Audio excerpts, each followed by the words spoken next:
I'm Kathy Moore. I'm excited to be here with you today.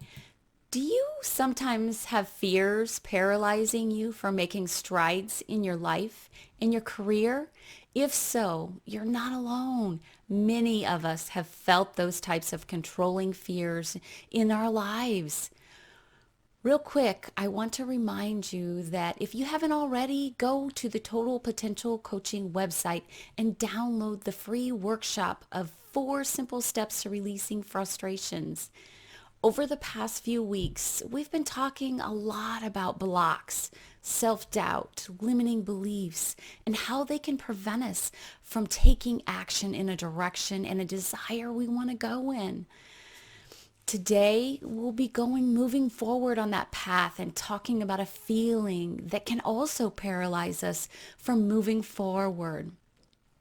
I've been intimately acquainted with this feeling at different times in my life.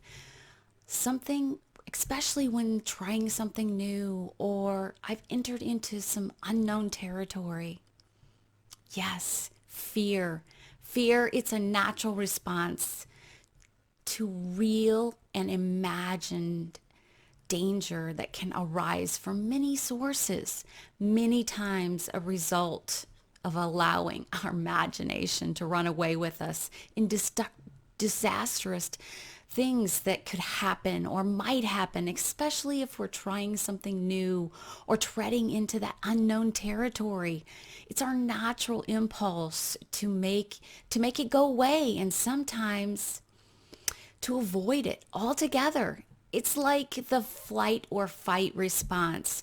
Fear, like flight or fight, is natural instinct. It has been placed within us to protect us from that danger. This instinct is a chemical reaction in our brain to where we either run from a situation or we fight something. I remember a time very vividly when I had some fear that was paralyzing me, and I was fleeing from this unknown territory, this new adventure I was trying.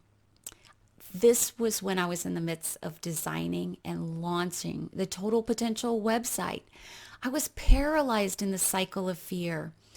Had perceived failure. I was afraid about every little thing to do with the website. I feared how it looked, the words, the content around it, the vulnerability. My fear created many different disastrous scenarios before the website was even published. I had myself failing. How often do we do that in our life? We do this to ourselves when we have a new challenging situation. This fear, it led me down a path of out of control thinking that led me to out of control performance, that led me to being paralyzed. I was stuck fleeing the prospect of moving forward due to my fears. I allowed it to control me. All of this fear was rooted in anticipation of a negative outcome. These fears were my perception, my projection into this unknown territory.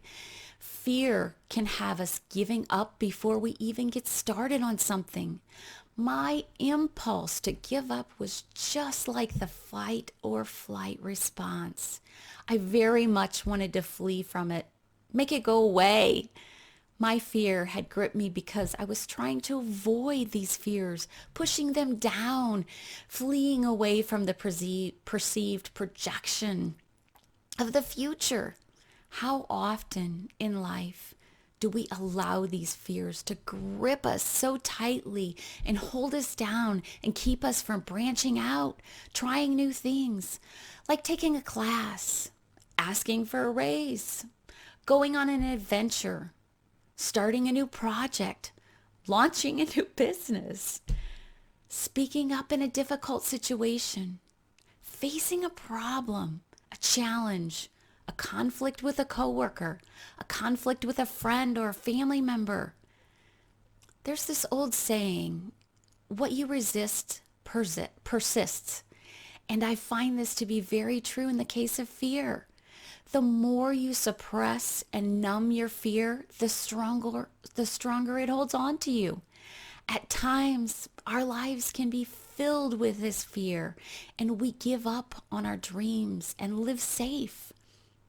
The only way through fear is to go right through it. It is to face it.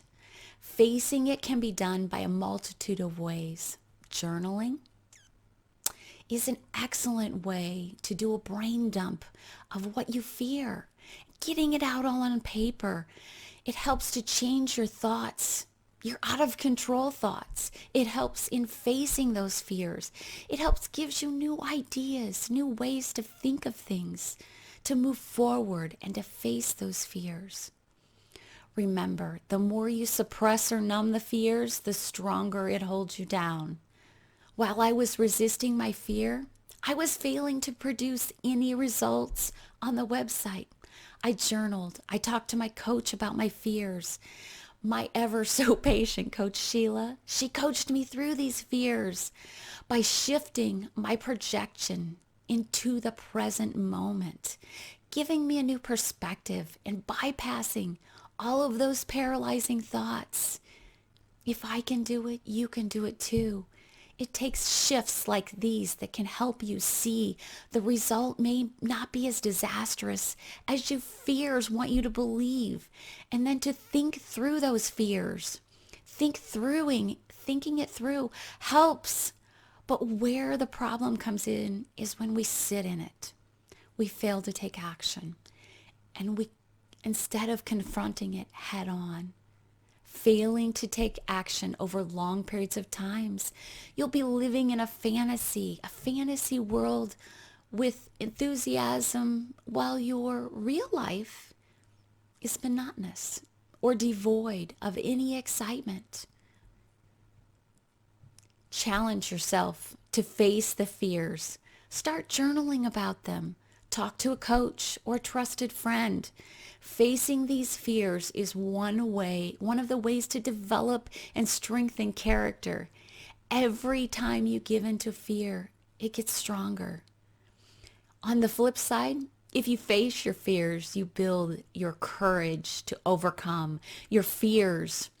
You'll have greater faith in yourself, your abilities to overcome obstacles, build greater success and fulfillment one step at a time.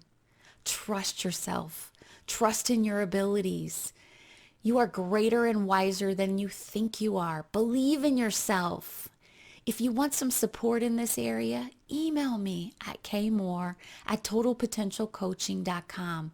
My hope for you is to lead a happy life, enjoying the work you do. Have a great week.